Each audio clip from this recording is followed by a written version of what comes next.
Silakan ketua kelas memimpin doanya, kita berdoa bersama-sama ya. Baik, sebelum kita mulai pelajaran, maka kita berdoa. Mulai. Bismillahirrahmanirrahim. Rabbi shrahli sadri wa yassir li amri wahlul 'uqdatam min lisani yafqahul qawli. Rabbi zidni ilman warzuqni fahma. Amin. Oke, aku cek hadirannya dulu ya. Yang ibu panggil namanya silakan angkat tangan terus bilang hadir ya. Elfasri Surya Ufa, Ibzil Gasya Anesti, Hadir, Bu. Muhammad Irzam, Hadir, Bu. Putri Kairani, Hadir, Bu. Yona Adila, hadir. Aulia Ayu Cintami, Tidak hadir, Bu. Ayu nggak hadir, kemana Ayu? Pulang kampung, Bu. Ayu pulang kampung. Kapan Ayu pulang kampung? Kemarin, Bu. Kemarin. Oke, karena Ayu pulang kampung berarti kita cuma berlima ya hari ini. Ya, Bu.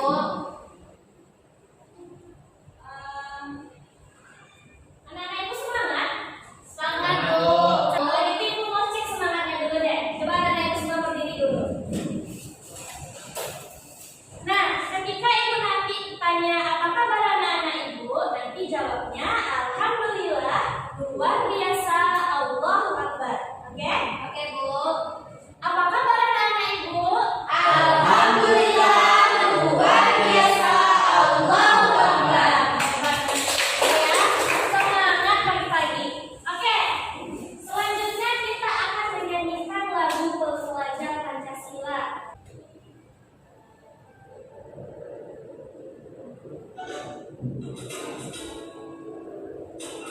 Semuanya bernyanyi bersama-sama ya. Ya, Bu.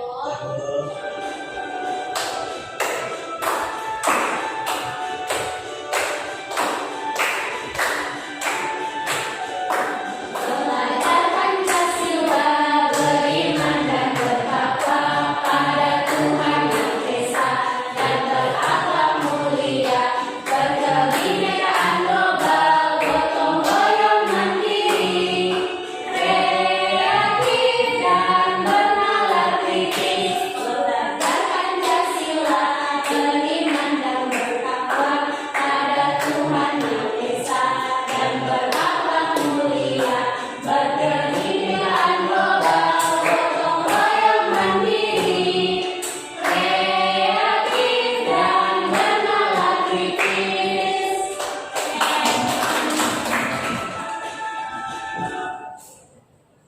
Ya, tadi kita udah menyanyikan lagu profil pelajar Pancasila. Nah, ibu mau mengecek pembelajaran kita minggu kemarin masih ingat? Masih, Bu. Coba sebutkan tentang apa pelajaran kita minggu kemarin. Teks narasi, Bu. Tentang teks narasi. Teks narasi itu siapa yang tahu apa itu teks narasi? Saya, Bu. Silakan Putri. Teks narasi itu teks yang menggambarkan suatu peristiwa kejadian itu secara runut, Bu. Teks yang menggambarkan suatu peristiwa secara runtut atau secara kronologis ya. Ya, Bu. Oke, siapa yang tahu teks narasi ini terbagi menjadi apa? Terbagi menjadi berapa? Terbagi dua, Bu. Terbagi dua, apa aja? Fiksi dan non-fiksi, Bu. Fiksi dan non-fiksi.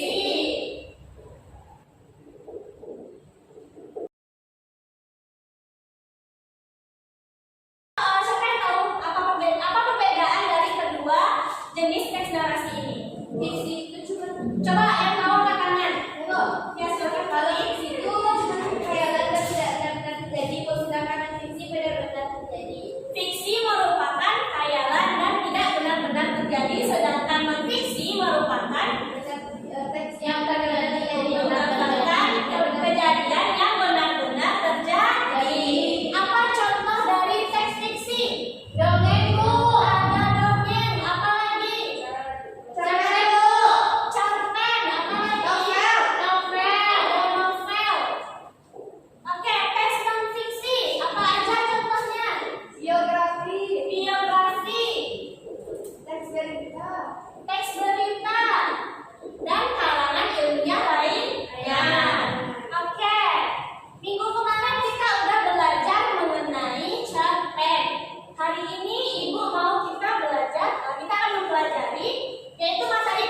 dongeng, ya kan Ibu?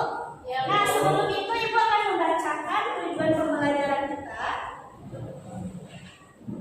Tujuan pembelajaran kita hari ini yaitu yang pertama, memahami isi teks atau ide pokok gagasan suatu pesan lisan, informasi dari media audio yang didengar, dan instruksi lisan yang berkaitan dengan tujuan berkomunikasi. Nah, nanti anak-anak Ibu akan mencari tahu ide pokok dari sebuah teks narasi yang akan dibacakan. Kemudian yang kedua, memahami isi teks narasi yang dibacakan dari media audio. Nah, nanti Ibu akan anak-anak Ibu akan menyaksikan sebuah video, dan nanti anak Ibu akan memahami isi dari video tersebut. Ya, silakan Pak. Yang ketiga, memaknai isi teks narasi yang dibacakan atau dari media audio. Nanti anak Ibu akan memaknai dari video tersebut. Oke, tadi kita akan mempelajari mengenai dongeng. Anak-anak Ibu tahu apa itu dongeng? Cerita yang benar-benar tidak terjadi, Bu. Cerita hayalan, Bu. Hayalan. Cerita hayalan. Fiksi. Fiksi. Yang dikarang bertujuan untuk menghibur. Oke, anak-anak Ibu perlu diketahui bahwa dongeng ini terbagi juga menjadi beberapa bagian. Ada yang namanya dongeng biasa, ada dongeng legenda, ada dongeng fabel, dan lain sebagainya. Nah, hari ini kita akan menyaksikan sebuah video mengenai dongeng legenda. Anak-anak semua. Dongeng apa? Dongeng legenda. Nah, untuk itu mari kita semua simak video berikut ini. Nanti Ibu akan menanyakan kepada anak-anak Ibu semua mengenai gagasan dari inti dari video tersebut dan nilai moral yang terkandung dalam video tersebut. Silakan disimak ya. Maling kundang, anak durhaka. Pada suatu hari, hiduplah seorang kakak yang dalam ibunya. Dia bernama Maling Kundang. Maling hanya memiliki seorang ibu karena ayahnya telah lama pergi berlayar dan tidak kembali. Maling memiliki cita-cita yang sangat kuat untuk berlayar seperti ayahnya. Karena Maling sangat ingin memiliki uang yang nantinya bisa diberikan kepada ibunya, sehingga ibunya tidak perlu bekerja bersusah payah untuk menghidupi Maling. Lalu, setelah Maling beranjak dewasa, dia mulai sering pergi ke pelabuhan untuk menjadi kulit angkut setiap kapal-kapal yang singgah.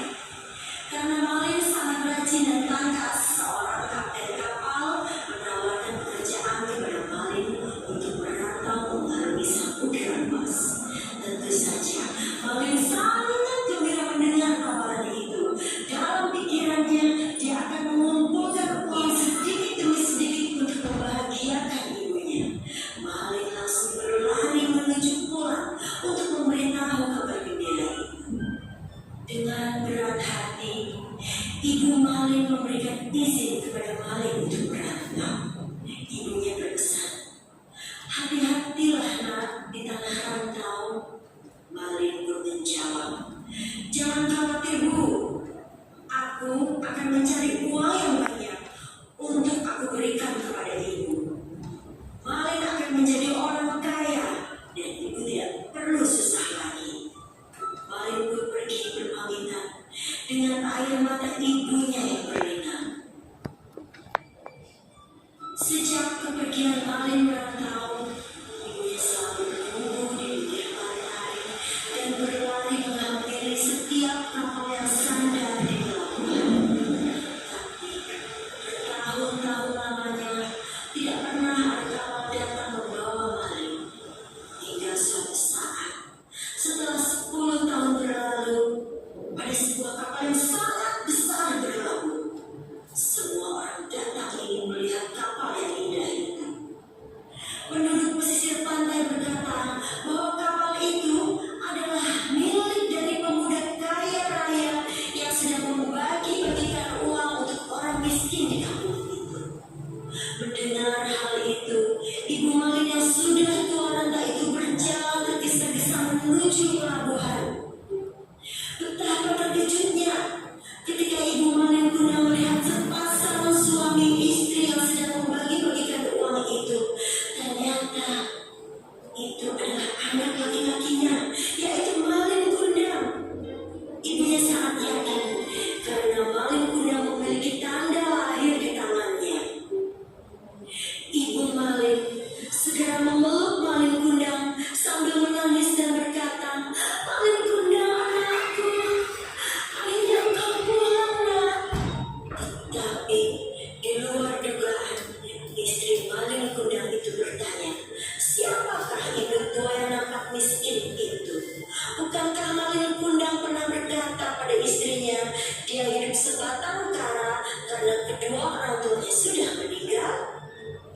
kata kunci. Masyarakatnya saling tolong menolong. Oke, dari video yang anak-anak ibu simak tadi, ada nggak yang bisa menyebutkan apa pesan moral dari video tersebut? Silakan Putri. Jangan durhaka kepada orang tua. Jangan durhaka kepada orang tua. Pesan moral apa lagi? Jangan durhaka kepada orang tua. Apa lagi? Mengabdi orang tuamu. Tidak menghakimi orang tua. Apa lagi? Selalu ingat pada orang tuamu. Selalu ingat kepada orang tua. Jangan sombong. Tidak boleh sombong. Nah, ibu mau tanya, siapa anak ibu yang tahu isi ide pokok atau gagasan dari cerita Malin Kundang tadi? Ada nggak yang bisa menyebutkan? Katanya tadi menyimak kok. Malin Kundang anak durhakamu. Sedikit lagi, ide pokoknya. Seorang anak Yang durhaka kepada orang tuanya. seorang anak yang durhaka kepada orang tuanya dan tidak mau mengakui ibunya. Itu ide pokoknya ya, ide pokoknya seorang anak yang tidak mau mengakui orang tuanya. Sedangkan pesan moralnya adalah kita tidak boleh durhaka kepada orang tua dan tidak boleh berlaku sombong. Oke, anak-anak ibu semua, tadi sudah mempelajari mengenai teks dongeng ya. Anak ibu tadi menyimak mengenai video Malin Kundang. Nah, untuk minggu depan, ibu akan memberikan tugas kepada anak-anak ibu semua. Silahkan dicari, bebas ya, baik itu majalah, itu koran, atau teks-teks yang berhubungan dengan dongeng. Kemudian anak ibu print, kemudian anak ibu bawa dan silahkan latihan di rumah untuk praktek membaca dongeng tersebut di depan kelas. Oke anak-anak ibu? Oke, Bu. Silahkan dicari satu buah dongeng, bebas carinya di mana. Cari satu buah dongeng. Kemudian anak ibu belajar mulai membaca dongeng tersebut di rumah. Kemudian nanti kita akan praktekkan di depan kelas cara membaca dongeng tersebut. Nah, karena waktu kita terbatas ya, pembelajaran kita sampai di sini saja dulu. Sebelum pulang, silakan kita cek kembali bagaimana kebersihan lingkungannya, kebersihan kelasnya. Apakah ada sampah, anak ibu? Nanti tiket, Bu. Oke, nanti piket. Nah, sebelum pulang sebaiknya kita berdoa bersyukur dulu ya. Silakan ketua kelas untuk bersyukur. Baik Bu, sebelum kita pulang, marilah kita bersyukur mengucapkan hamdalah. Alhamdulillah.